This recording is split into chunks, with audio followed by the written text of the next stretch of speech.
Investing success is affected by many factors, including the ultimate big picture, the economy. So how are we doing? Despite a slow start to 2015, Northern Trust economist Carl Tannenbaum is optimistic about the U.S. economic outlook. Well, I've been making a lot of excuses for the forecast that I had at the beginning of this year.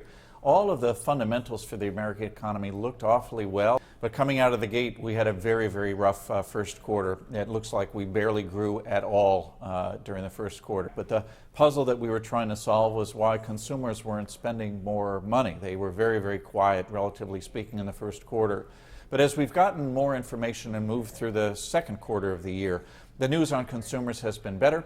They've been spending more powerfully. The job market is still very robust, which leaves us at an optimistic point as we look to the second half. Can you talk a little bit about the jobs picture and how important that is going forward? The employment picture is both a reflection of good economic activity, but also importantly a leading indicator of future economic activity. Last year we created 3 million new jobs, or said differently, we restored the incomes of 3 million people who hadn't been working before.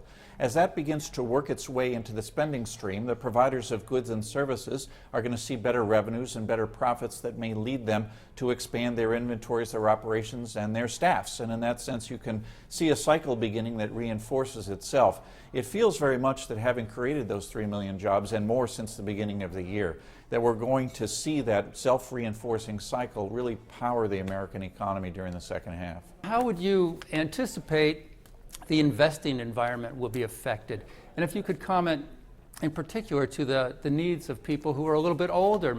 So the markets have done very, very well since the crisis. Part of that has been attributable to some of the cost cutting that firms have done.